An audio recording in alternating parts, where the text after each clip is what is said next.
حضور صلی اللہ علیہ وآلہ وسلم کی چڑیا پر شفقت۔ حضرت عبداللہ بن مسعود رضی اللہ تعالی عنہ کا بیان ہے، ہم نبی پاک صلی اللہ علیہ وآلہ وسلم کے ساتھ ایک سفر میں تھے۔ آپ قضائے حاجت کے لیے تشریف لے گئے تو ہم نے ایک چڑیا دیکھی جس کے 2 بچے تھے۔ ہم نے انہیں پکڑ لیا۔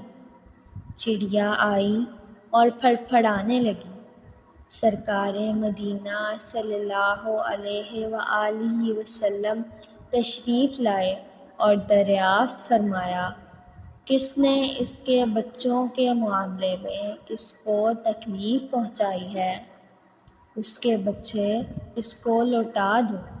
لہٰذا صحابہ کرام رضی اللہ تعالی عنہ نے چڑیا کے بچوں کو واپس رکھ دیا۔ سبحان اللہ۔ دوستو، امید کرتی ہوں کہ آپ کو میری آج کی ویڈیو بہت اچھی لگی ہوگی۔ میری دعا ہے کہ اللہ تعالی ہم تمام مسلمانوں کو ہمارے پیارے آقا حضرت محمد صلی اللہ علیہ وآلہ وسلم کی شفاعت نصیب فرمائے۔ آمین یا رب العالمین۔ مزید اسی طرح کی ویڈیوز دیکھنے کے لیے میرے چینل اسلامک ٹیچ کو سبسکرائب لازمی